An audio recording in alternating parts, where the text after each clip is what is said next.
Assalamualaikum warahmatullahi wabarakatuh. Saudara-saudara sekalian yang saya hormati, alhamdulillah pada sore hari ini kita mempunyai kesempatan untuk berbincang-bincang mengenai masalah COVID-19 yang sekarang masih juga marak aja, nggak pernah habis-habis itu. Dan saya merasa bersyukur diberi kesempatan untuk memberikan beberapa pandangan saya mengenai masalah COVID, penyebaran dan bagaimana pencegahannya khususnya pada lansia. Dan kita ini karena penyelenggaranya adalah alumni senior FKUA yang di atas 70 tahun, kita masuk insya Allah dalam lansia semua.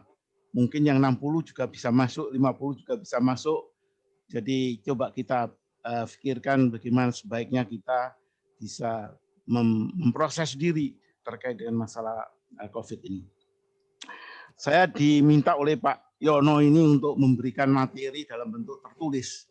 Jadi seharian penuh itu mulai pagi tadi habis subuh saya coba untuk menulis dalam bentuk materi dan insya Allah bisa di-share nanti kalau sudah ditayangkan sekarang. Jadi saya bacakan aja beberapa prinsip-prinsip dasar sehingga kita dari materi itu bisa mendiskusikannya nanti dengan lebih mendalam. Saya bagi menjadi 4 bagian. Jadi pertama saya beri informasi umum saja mengenai COVID ini, termasuk pada lansia.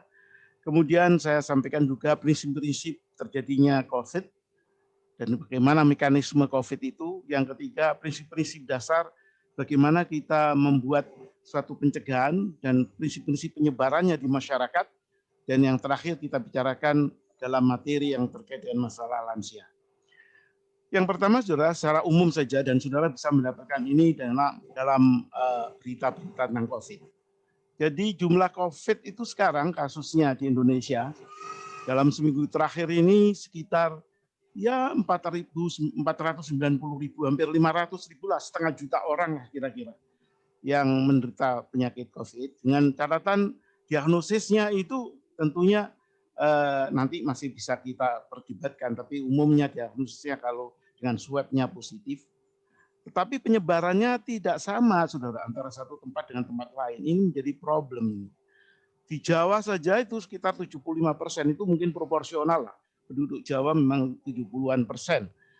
Tapi bagaimana 75% itu menyebar? Juga di luar Jawa yang 25% yang menyebar. Itu juga harus menjadi bagian dari pertimbangan kita untuk bicara tentang COVID. Jumlah kasus baru lumayan juga lah, yaitu antara 4.000 sampai 5.000. Juga fluktuatif tapi tidak begitu banyak dari kasus baru per hari, gitu ya. Dan ini juga bisa kita tahu dari perkembangannya dari waktu ke waktu. Kadang 4.000 kurang sedikit, kadang 5.000 lebih sedikit. Saya kira itu biasalah. Pokoknya sekitar segitu dan kita bisa memperhatikan pada kesempatan yang akan datang bagaimana perkembangannya. Terkait dengan masalah COVID di usia lansia, itu yang sempat saya baca laporannya itu lumayan lah. Sekitar 80% itu. Bahkan pada waktu tertentu bisa 90% kasus COVID itu adalah lansia itu. Ya nasib kita ini rupanya harus hati-hati ini ya. Banyak yang kasus kita itu termasuk bagian besar dari yang terkena COVID. Itu juga kita harus perhatikan itu. Jadi kalau kita tidak sakit COVID mungkin ya jumlah itu akan menurun. Gitu ya. Saya kira itu usaha kita sekarang untuk mengusahakan supaya yang lansia ini tidak kena COVID, supaya jumlah COVID-nya juga bisa turun. Prevensi COVID di kalangan lansia itu sekitar 18%. Jadi kalau kita ini lansia mungkin 18% katanya kena COVID. Kematian kasus COVID usia tua ini juga termasuk tinggi itu. Sampai 34% itu. Kalau kita ada kasus lansia itu, waduh, probability-nya tinggi juga itu tidak tertolong. Jadi betul-betul lansia ini secara faktual, informasi umum saja mengatakan harus waspada, ya, harus care gitu ya, harus hati-hati. Gitu. Itu saya kira sebagai informasi umum sebelum saya masuk kepada materi yang lebih mendalam. Bagian yang kedua dari paper saya itu akan saya bicara tentang bagaimana sih sebetulnya masalah proses terjadinya suatu penyakit COVID ini. Ini saya kira perlu difahami untuk kita bisa nanti melakukan tindakan baik prevensi, penguatan maupun nanti pengobatannya. Pertama saya ingin sampaikan bahwa mungkin semua orang sudah tahu lah, penyebabnya itu jenis virus yang baru. Ya, COVID-19 itu jenis virus yang baru. Menular dari orang ke orang. Ya. Morfologi virusnya kalau ingin membayangkan gitu kira-kira besarnya itu antara 100 nanometer. Kalau mikronya itu 1/10-nya mikrometer gitu. Jadi halus memang, halus kan. Terdiri kalau dibayangkan anatominya itu mungkin seperti buah nih, aku bilang itu seperti buah rambutan gitu ya. Dalamnya isinya ada kulitnya, dan kulitnya itu punya rambut-rambut begitulah ya. Dan kulit itulah yang sebetulnya mempunyai peran besar untuk dia bisa menyusup ke dalam sel manusia. Ya, itu yang disebut sebagai kulit itu ada spike itu. Spike itu adalah semacam molekul di kulit itu, rambutnya itu yang nanti nempel kepada reseptor dari suatu dari sel manusia. Kalau virus itu masuk ke tubuh, nah menyatulah dia dengan manusia itu. Menyatulah dia dengan sel manusia dan berproses membuat kita bisa terjadi proses macam-macam. Tapi intinya adalah bahwa kulit itu hanya sebagai perantara, tapi yang menjadi kunci itu adalah intinya. Yang intinya itu adalah nucleic acid itu tergolong RNA, ya. Dan ternyata jumlahnya juga tidak sedikit itu. Jumlahnya itu RNA-nya itu 30.000 butir RNA-nya.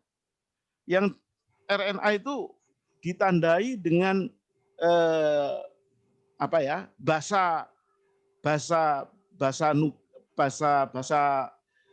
bahasa nitrogen yang jumlahnya tadi 30.000 sekitar itu, dan urutan yang sangat spesifik. Nah, yang pemeriksaan dari PCR ya, PCR atau swab itu yang mengidentifikasi adanya molekul deretan yang mirip yang dimiliki dari inti dari COVID tersebut. Yang masih jadi polemik itu adalah sekarang ini, benarkah kalau kita menemukan jejak dari protein dari nucleic acid yang 30.000 mirip COVID itu, otomatis di situ virusnya masih hidup. Nah, itu yang masih menjadi perdebatan, sehingga kita harus ada understanding di situ, dan ini masih harus diteliti lebih lanjut. Saya kira itu inti dari bagaimana mendiagnosis COVID dari sisi PCR atau dari sisi swab itu, dan kemudian kita harus memperhitungkan implikasi-implikasi lebih lanjut. Bagian kedua dari morfologi ini saya ingin sampaikan bahwa dalam sekelompok populasi virus itu otomatis tidak semuanya sama. Ada yang sangat ganas, ada yang tidak ganas. Nah, umumnya, dan bersyukurlah dari segerombolan virus itu mungkin hanya sekitar 30-20% yang serius, yang ganas sekali. Sehingga kalau kita beruntung tidak dapat yang tidak ganas, ya mungkin safety-nya lebih banyak. Jadi ini bagian dari catatan saya tentang virus yang juga harus membuat kita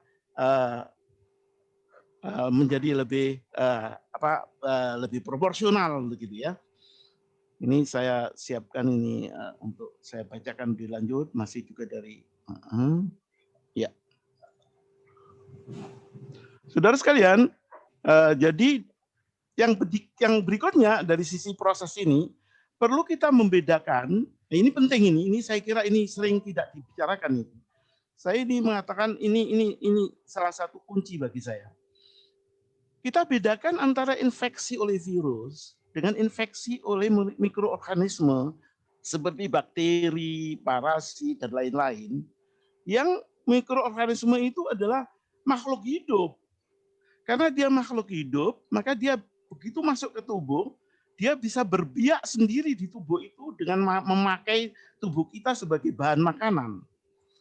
Sehingga dari masuk beberapa bakteri, dalam waktu tertentu bisa miliaran itu jumlah bakteri, dan rusaklah itu sel-sel yang ada di dalam organ yang digerogoti oleh bakteri itu. Di dalam kedokteran preventif itu dinamakan sebagai dose independent. Masuk 10 bisa semiliar dalam beberapa waktu dan kemudian membuat orang sakit. Dari mulai masuknya bakteri sampai menjadi miliaran sehingga orang jatuh sakit, itu disebut masa inkubasi. Itu berlaku untuk mikroorganisme yang bisa berbiak sendiri di tubuh. Tapi untuk virus tidak. Virus itu benda mati, molekul mati. Dia tidak mempunyai kemampuan bisa berbiak dengan sendirinya. Dia harus masuk dulu ke dalam sel tubuh kita berbiak, nah disitulah kemudian memungkinkan si virus itu bisa berbiak. Jadi sekarang kalau kita misalnya, ini ekstrimnya ya, contoh ekstrim, mesti kemasukan 100 virus gitu aja, masuk ke tubuh kita, dan tidak ketambahan lagi, rasanya tidak akan sakit itu orang. Kan hanya 100 sel yang kemasukan 100 virus dan akhirnya mati. Selnya mati juga virusnya. Itu di dalam ilmu kedokteran prevention dinamakan dose dependent.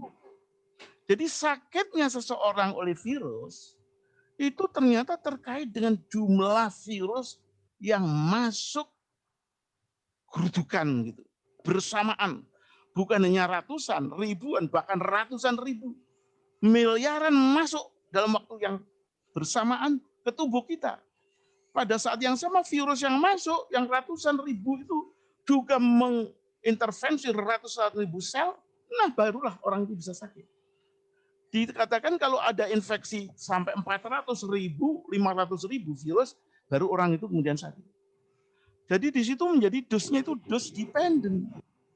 Kalau kemasukan 1-2 virus saja itu enggak usah apa ya, kepikiran banyak lah. Tapi kalau saudara ketemu sama orang yang sakit COVID, terus di situ saudara seenaknya menghirup udaranya, megang-megang tangannya, mengelus-ngelus pipinya, wah berapa ratus ribu itu virus yang masuk seketika itu. Dan itu yang memberikan efek pada kesehatan kita. Jadi saudara sekalian, dengan itu kita kemudian menjadi lebih mudah untuk mengerti ya know-how-nya dan prevensinya nanti kalau tahu membedakan antara infeksi oleh bakteri dan infeksi untuk virus itu, sehingga kita tidak berlebihan di dalam reaksinya. Sumber virus yang banyak tentu orang yang sakit virus itu pastilah, dan lingkungan di sekitar orang itu, misalnya di kamar tidurnya, di tempat tidurnya, di bednya, dan seterusnya. Disitulah orang sehat harus waspada. Atau bisa juga tempat berkumpul banyak orang, apalagi di ruang tertutup, yang sebagian orang itu OTG misalnya, orang tanpa gejala, tapi sudah menebar virus. Nah, corona masuk ke tubuh kita itu umumnya melalui saluran pernafasan. Dan ya, di dalam saluran pernafasan itulah virus kemudian berinteraksi dengan sel-sel kita, mukosa kita. Dan melalui spike dari si virus yang ada di kulit tadi, di rambutan, kulitnya rambutan, dia berinteraksi dengan molekul reseptor di dalam sel mukosa saluran pernafasan, ACE2, gitu ya. Jadi angiotensin enzim itu ya, yang ya, itu yang kemudian dia menyatu itu menjadi suatu proses yang nembus di dalam sel, dan jadilah dia menjadi satu dengan RNA dari sel kita, dan sel tubuh kita menjadi rusak. Itu menurut saya prinsip dasar terjadinya sakit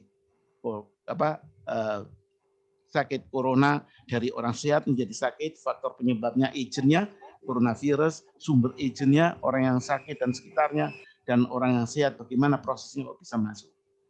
Masih diragukan kalau orang terkena sakit virus itu dari makanan misalnya, itu masih banyak diperdebatkan. Jadi memang yang disebut sebagai sel yang bisa menangkap coronavirus itu adalah sel saluran pernafasan. Dan itu kemudian dia ditinggal di dalam saluran pernafasan atas, kemudian bertahap dia ke bawah sampai ke alveoli, dan itu yang paling disukai oleh si virus itu untuk melakukan segala macam aktivitasnya. Saudara, bagian yang ketiga sekarang ini mudah-mudahan bisa mematuhi itu permintaan Pak Bing ini untuk 30 menit ini. Prinsip penyebaran dalam masyarakat. Tadi penyebaran person to person. Ya, kita tahu di mana kapan waspada, bagaimana kita menjaga diri dan seterusnya. Sekarang penyebaran dalam masyarakat. Karena hitungan masyarakat itu sedikit berbeda dengan hitungan personal. Demikian juga kebijakan makro oleh pemerintah itu beda dengan kebijakan individu kita.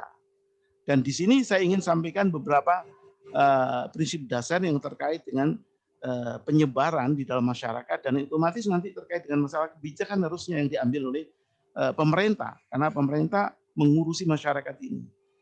Jadi tidak personal, tidak dokter per orang, tapi penguasa terhadap masyarakatnya, membuat kebijakan. Nah ini yang kita harus tahu prinsip-prinsip dasar dari penyebaran virus di dalam masyarakat. Ada ukuran-ukuran kuantitatif yang dipakai untuk melihat kecepatan penyebaran penyakit dan risiko tertularnya penyakit. Pertama yang sering dihitung dalam ilmu kesehatan masyarakat itu untuk melihat proses penyebaran itu adalah incidence rate, yaitu jumlah kasus baru ditambah dibagi dengan jumlah penduduk. Yang di Indonesia pada saat ini katanya 5.000 dibagai jumlah 250 juta. Nah, sekitar itu kira-kira incidence rate. Tapi itu pasti harus dilihat sisi-sisi teknis yang lain ya, nanti kita bicarakan. Yang kedua adalah prevalence rate. Prevalence rate itu total kasus dibagi dengan jumlah penduduk. Kalau di kasus kita tadi 500.000 atau setengah juta dibagi dengan 250 juta. Namun saya minta ada ada catatan khusus ini. Jadi incidence rate itu kalau tinggi dianggap menggambarkan cepatnya penyebaran. Sedangkan prevalence rate itu kalau tinggi dinilai sebagai risiko menular ke orang lain, itu tinggi. Jadi risiko oleh prevalence rate, kalau cepatnya penyebaran oleh incidence rate. Namun ada suatu kesulitan yang harus difahami. Ini namanya kesulitan teknis ini. Kita boleh aja ngarang, tapi teknisnya harus kita juga detailkan itu. Kesulitan teknis di mana? Bagaimana tahu kita jumlah kasus baru dan jumlah kasus total dalam suatu periode waktu tertentu? Kepastian diagnosisnya. Adakah kasus yang tidak terjangkau oleh kantor pencatatan pelayanan kesehatan? Wah, ini ada kasus sekian, ini ada kasus sekian. Itu yang terlaporkan, yang tidak terlaporkan. Padahal yang harus dihitung itu adalah total yang real, bukan total yang reported. Itu problemnya. Sehingga kemudian ahli-ahli epidemiologi membuat beberapa asumsi, namanya asumsi, bisa benar, bisa salah. Dikatakan kalau ada satu pelaporan, maka sebetulnya yang tersembunyi, yang tidak terlaporkan itu bisa 3 kali lebih banyak. Sekali lagi ini asumsi. Belum lagi kalau misalnya yang namanya pelaporan itu, pelaporan yang murni pelaporan, atau pelaporan yang dibarengi dengan semacam penggerebekan orang. Nah gitu. Beda itu. Asumsinya bisa berubah. Suatu desa yang dari pelaporan murni atau dari suatu desa yang kemudian dilakukan penggerebekan terus dicek. Nah, itu beda itu mendapatkan jumlah baru dan jumlah yang lama itu. Itu problem teknis yang harus diwaspadai. Jadi kalau idealnya mestinya dari survei, total survey. Total survey. Sampling pun yang sekarang ini supaya rupanya ada juga mulai ada sampling itu oleh BPS itu.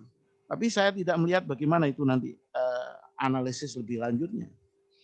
Tapi BPS tidak terkait dengan masalah COVID-nya ansih, tapi oleh hal-hal yang terkait COVID. Tapi ada upaya itu, survei.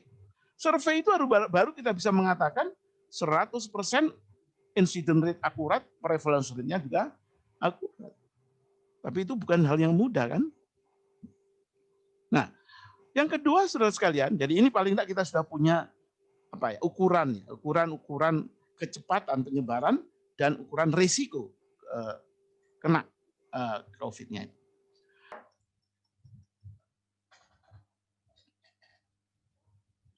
Dengan bekal incident rate, maka bisa kita perkirakan sekarang berapa jumlah kasus setelah periode tertentu. Nah, ini prediksi, ini masuk kepada prediksi yang kita sekarang sedang berdiskusi atau berdebat kapan ya kira-kira berhentinya COVID ini. Itu teorinya adalah incidence rate. Dengan incidence rate kecepatan tertentu dari penyebaran virus, kemudian kita pakai suatu teknologi model matematika, kita bisa mengestimasi menjadi berapa banyak itu jumlah kasus setelah sekian lama. Ya, jadi incident rate bisa diperkirakan untuk mengetahui jumlah kasus setelah periode tertentu, atau untuk mencapai suatu jumlah tertentu di suatu masyarakat kasus itu berapa waktu yang diperkirakan. Nah, ini yang sekarang dipakai untuk memakai teori herd immunity. Dikatakan kalau masyarakat itu 80%-nya sudah terinfeksi, ya, secara alami akan berhenti itu penyebarannya. Benarkah teori herd immunity untuk suatu yang prosesnya natural? Rasanya hampir susah itu dilakukan. Susah dilakukan. Mengapa? Karena yang namanya incidence rate itu bergerak, tidak statis. Incident rate itu yang suatu variabel yang menjadi variabel penentu untuk menentukan bagaimana perkembangan suatu penyakit, itu sendiri bergerak. Saya minta sudah bayangkan, sekarang misalnya dari 1 menjadi 2, 2 menjadi 4, 4 menjadi 5. Tapi ada juga yang bisa 1 menjadi 5, 5 menjadi 20, 20 menjadi 200. Itu yang membuat kesulitan kita memprediksi hanya berbasis incidence rate. Model yang dipakai eksponensial, yang tadi itu 1, 2, 2 menjadi 4, 4 menjadi 15. Itu eksponensial. Eksponensial itu hanya berlaku kalau incidence rate-nya tetap. Padahal itu incidence rate tidak akan bisa stabil. Nah, otomatis dengan demikian, saudara sekalian, kita tidak mudah untuk memprediksi ya kapan berhentinya penyebaran itu secara alamiah. Ya. Sehingga dengan demikian memang tidak begitu harusnya teori herd immunity dipakai, gitu ya. Saya tuliskan di sini herd immunity itu tidak tepat dipakai untuk memperkirakan kapan ada penghentian penularan kalau berbasis secara alami. Biasanya herd immunity itu dipakai untuk proses vaksinasi. Dengan vaksinasi, orang kemudian bisa mempredik yang bisa menjadi kebal sekian persen, cukuplah dengan 80% kebal vaksinasi, maka berhentilah akan penyebaran karena ada herd immunity. Risiko penularan umumnya dihitung dengan besaran PR, prevalence rate. Tadi incident rate untuk prediksi berhentinya penyebaran. Sedangkan risiko kita kena penularan itu dikaitkan dengan prevalence rate.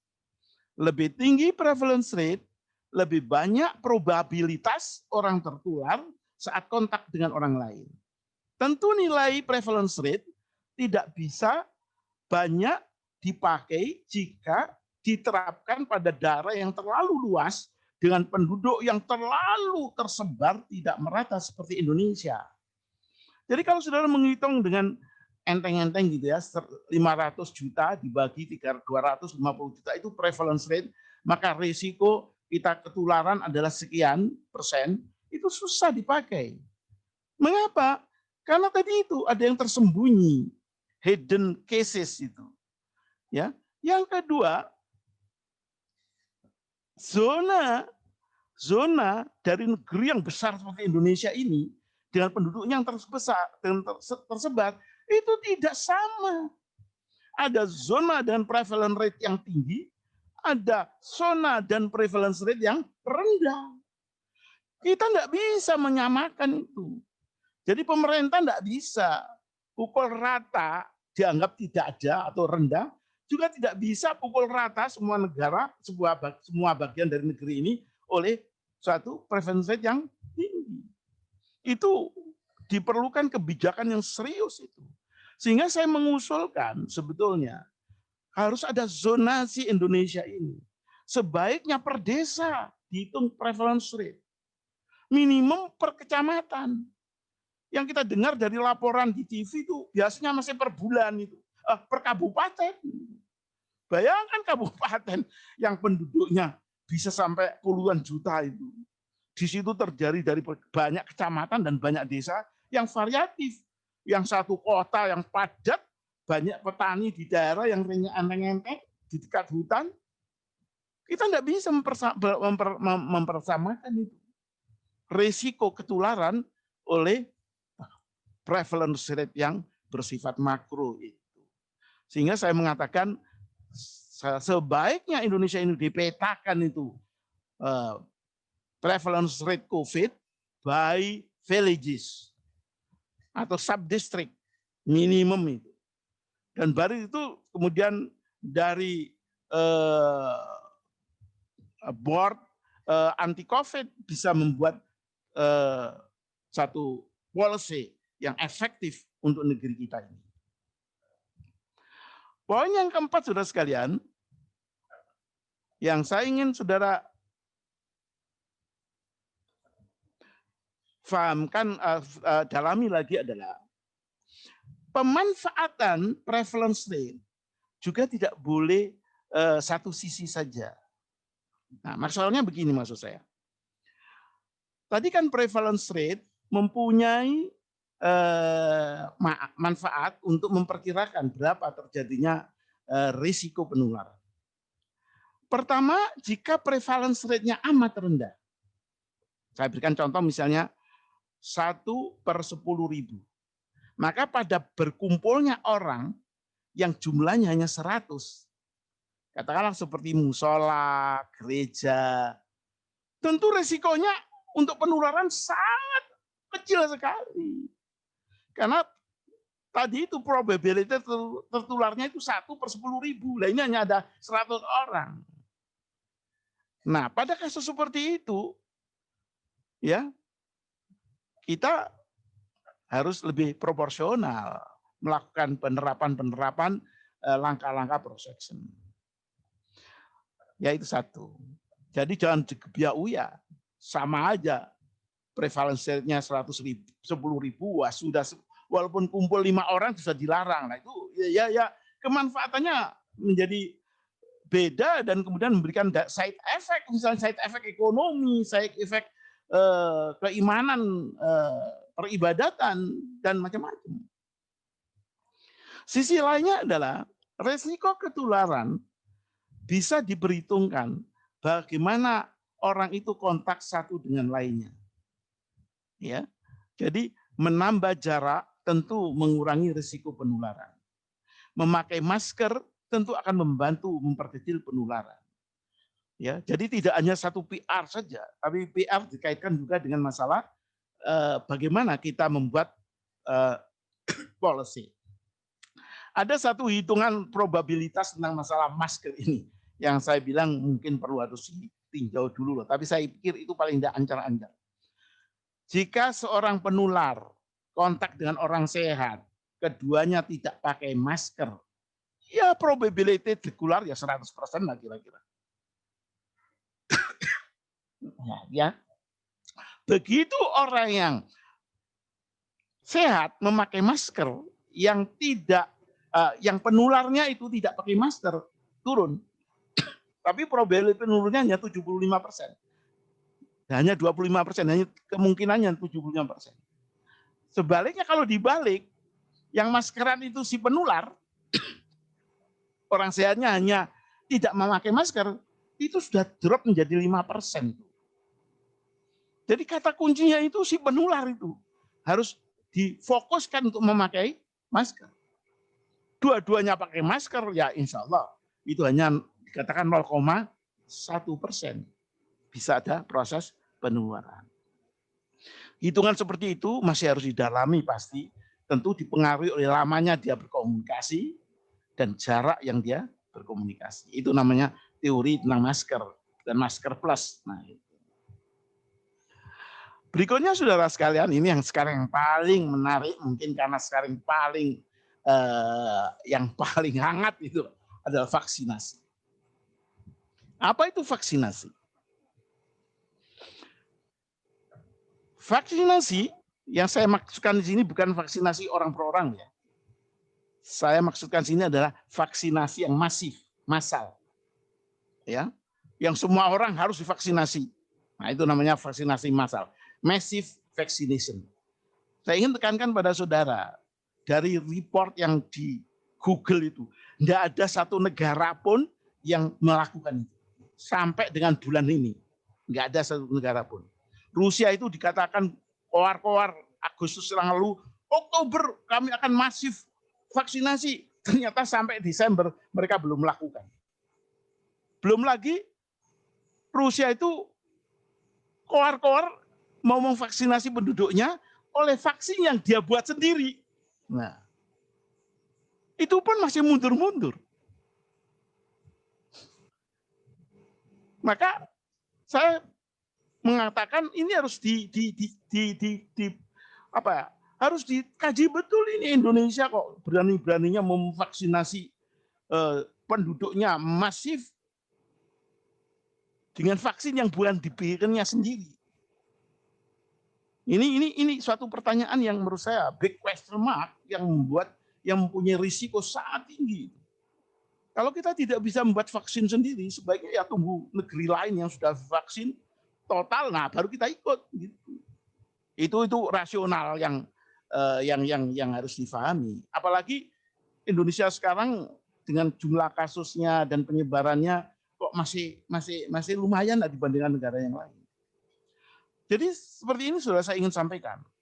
Vaksinasi massal itu memang menjadi salah satu cara yang dianggap efektif, rasional, operasional, atau visible. Bisa dilakukan dengan harapan menghentikan suatu epidemi maupun pandemi penyakit virus. Teori yang dipakai itu adalah teori herd immunity itu. Dikatakan bahwa salah satu teorinya jika 80% orang sudah imun terhadap satu penyakit, maka seluruh penduduk itu menjadi imun. Sehingga bisa dibebaskan sama sekali dari action apapun. Satu contohnya adalah masalah kasus variola, cacar. Bukan cacar air ya, bukan cacar air varicella. Kasus cacar variola. Itu virus juga. Dan menyebarnya juga melalui pernafasan. Dan juga jahat.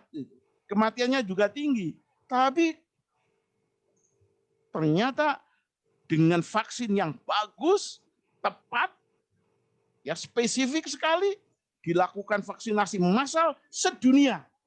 Bukan hanya Indonesia loh, sedunia. Maka berhentilah itu variola. Maka eradicated itu. Dibasmi itu yang namanya variola. Saya masih ingat waktu saya masih mahasiswa baru itu, masih rajin tuh menengok orang harus dilakukan vaksinasi untuk cacar ini. Apakah itu juga berlaku untuk COVID? Ini yang menurut saya harus diwaspadai. Karena virus COVID ini dianggap sangat cerdik, lebih cerdik dari virus variola.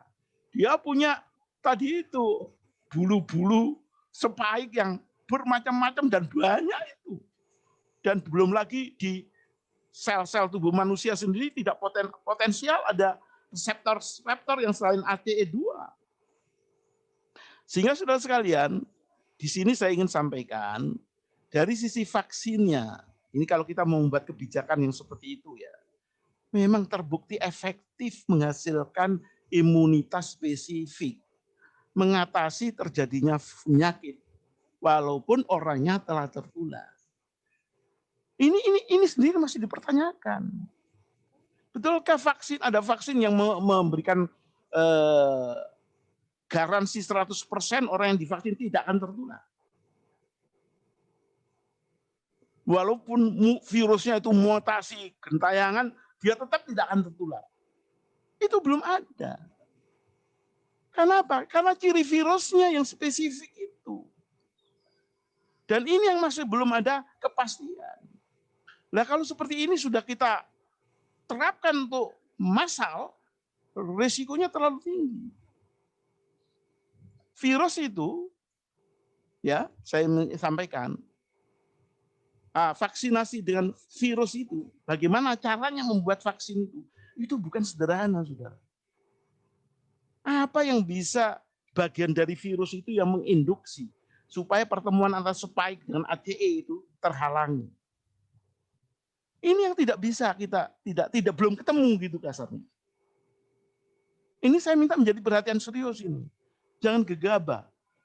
Vaksin itu sendiri tidak boleh mempunyai dampak negatif, berbahaya, jangka pendek maupun jangka panjang.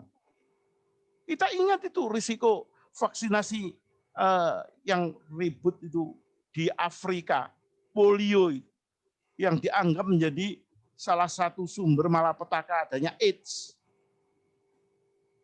Itu jangka panjang itu. Jadi saudara sekalian, ini bukan masalah sederhana bagi saya. Kalau masif loh ya. Kalau personal sih urusan masing-masing lah. Jadi, tapi kalau sudah masif, bayangkan yang terkena dampak masif bangsa Indonesia. Dan ini yang saya bilang, jangan sampai kita ada kecerobohan sehingga dengan tidak sadar menghancurkan bangsa sendiri dengan sesuatu yang kita masih belum punya pengalaman. Apalagi vaksinnya bukan buatan kita sendiri. Dan tidak ada negara satupun di dunia ini yang sudah melakukan itu. Kekebalan spesifik yang dihasilkan berlangsung lama oleh vaksin itu. Bisa mengatasi virus yang sudah bermutasi. Apa ada yang menanggung? Nah, baru secara teknis cakupannya harus mempunyai cakupan yang cukup untuk herd immunity. Yaitu sekitar 80% dari seluruh penduduk sudah divaksin. Nah, bayangkan ini 80% divaksin. Vaksinnya tidak mempunyai jaminan apapun terhadap prolong side effect. Kan sangat riskan sekali. Kalau dokter yang didulukan, maka saudara bisa membayangkan. Nanti Indonesia bisa terjadi, ya saya tidak bicara lebih jauh lah, saudara bisa membayangkan sendiri. Kalau para guru, karena Rusia itu mengatakan yang diutamakan dokter dan guru. Tapi dia nggak mengerjakan. Konyol tuh Rusia itu. Ngomongnya saya akan mengutamakan guru sama dokter. Nah kalau gurunya kena vaksin yang meliar gitu, kan tidak ada pengajar itu. Gimana generasi mudanya? Jadi saudara jangan kita sembrono kalau urusan makro. Ya. Kalau mikro nggak ada masalah satu-satu. Begitu makro risiko, the whole nation. The whole nation. Itu at risk. Itu tentang masalah teori penyebaran. Yang terakhir, saya bicara tentang mari kita pahami diri kita, orang lansia ini. Ya, lansia ini. Karena banyak orang lansia yang lupa bahwa dirinya lansia. Memahami penularan dan pencegahan pada usia lansia. Jelaslah bahwa usia lanjut yang disebut lansia itu sebetulnya suatu proses eufemisme, melembutkan untuk supaya orang tidak merasa tersentak gitu bahwa dia sudah tua. Gitu. Tapi ada risikonya orang tidak merasa bahwa dia itu menjadi sudah tua, gitu. Padahal dia sudah tua sebetulnya, ya kan? Sehingga dengan demikian saya mengatakan nomor satu harus introspeksi bahwa dirinya itu memang sudah tua, umurnya banyak, mempunyai spesifikasi yang berbeda, sehingga harus memerlukan penyadaran ekstra. Kuncinya itu pada penyadaran ekstra. risiko ketularan untuk mengikuti teori penularan di atas itu harus difahami. Namun jangan lupa, begitu ketularan, risiko gagal tertolong tinggi. Dokter-dokter yang canggih pun susah, walaupun dengan fasilitas luar biasa. Hal ini ya karena apa? Karena kondisi fisik tubuhnya dengan kekebalan umum dan spesifiknya sudah memang tidak seperti orang muda. Itu nomor satu ya. Nomor dua, lansia perlu membatasi diri dari kontak dengan orang yang sudah diduga tertular penyakit, termasuk menjaga protokol kesehatan yang relatif ketat. Nah, ini yang menurut saya kritis juga di sini. Antara apa? Antara kalau orang tuanya itu punya anak, punya cucu. Si anak di cucu ini karena ketakutan bapak ibunya ketularan, dia tidak mau ketemu sama bapak ibunya, sama kakek neneknya. Nah, itu sudah overacting itu saya bilang. Ya, kalau si cucu sama anak memang sakit betul COVID, ya memang ya sementara lah. Tapi kalau hanya OTG, yang OTG itu kira-kira virusnya ya tidak banyak, dan kemudian dia memakai masker, nggak jaga jarak ngomong, ya insya Allah lah bapak ibunya tidak kena virus banyak-banyak ya 1-2. Sehingga dengan demikian tidak menghalangi putusnya hubungan antara orang tua dengan anak cucu. Ini prinsip yang kedua yang ingin saya sampaikan. Yang ketiga, kekebalan umum lansia harus ditingkatkan secara sadar dan terencana. Asupan gizinya yang baik, olahraganya yang benar sesuai usianya, jangan berlebihan, istirahatnya 7 jam sehari, ketenangan hati perlu diupayakan serius. Jangan terus saja berat, waduh kerja keras mencari ya itu saya bilang itu harus diwaspadai. Berikutnya, kita juga harus mengurangi aktivitas yang mempunyai risiko tertular dengan orang dan lingkungan yang bervirus, seperti suka jalan-jalan, lihat pemandangan indah, dengan transport publik, dengan bermalam di luar rumah, itu sudah harus dikurangi. D, perlu tidaknya melakukan vaksinasi COVID. Ini tadi sudah kita bicarakan. Kalau COVID-nya bukan masif, bukan massal, perintah negara, ini juga kita harus timbang-timbang itu. Soalnya ada juga itu sekarang move supaya orang-orang tua di atas 60 itu divaksin anti flu, divaksin anti herpes, divaksin anti pneumonia. Nah, saya pribadi belum melakukan itu semua. Perlu tidaknya melakukan vaksinasi COVID maupun vaksinasi jenis lain seperti flu, herpes, maupun pneumonia, perlu ditimbang sisi respon imunologis tubuh atas masuknya bahan vaksin. Ini kunci ini. Respon imun kita itu sudah tua, tidak seperti orang muda. Respon datangnya antibodi yang bagus. Dan probabilitas kita tertular penyakit tersebut juga dihitung dan cermat. Dan yang kelima terakhir, Pak Bing Sungkur belum di stop saya. Emang saya lolos. Dilolos, waduh luar biasa. Yang sering dilupakan oleh lansia adalah, tidak boleh lupa, usianya itu sudah mendekatkan dirinya kembali ke hadirat Sang Pencipta. Itu jangan dilupakan. Bedalah anak baru lahir dengan remaja dengan kita. Kapan kita dipanggil oleh Pencipta kita. Berbanyaklah ibadah ritual mendekatkan diri kepadanya. Dengan khusyuk, berserah diri kepadanya. Banyak bersyukur atas nikmat karunia sudah dikasih umur panjang dan kapasitas dan kemampuan yang macam-macam. Harus banyak melakukan banyak kebaikan, menolong orang, tidak egoistik. Banyak menghindari larangannya. Bukan hanya larangan berat seperti 5M, maling, mabon, mabuk, apapun 5M.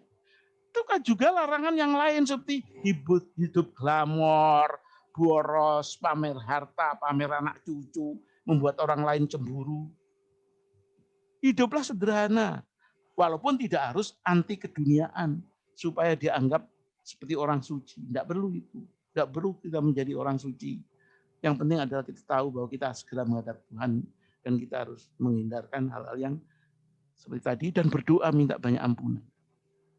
Hidup itu harus mendekat kepada Allah Subhanahu wa taala sesuai dengan ajaran Nabi dan patuh mengikuti tuntunannya secara utuh, tidak hanya ritualnya saja. Insya Allah akan mendapatkan perlindungan. Ini saya katakan, mendapatkan perlindungan dari Allah.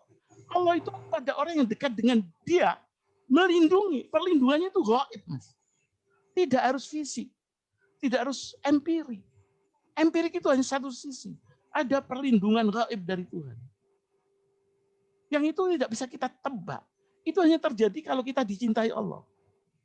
Nah, itu yang kita harapkan. Ada perlindungan dari Allah secara gaib. Walaupun kita sudah menghindari sunatullah empirisnya. Sehingga dengan demikian kita terhindar dari COVID. Amin.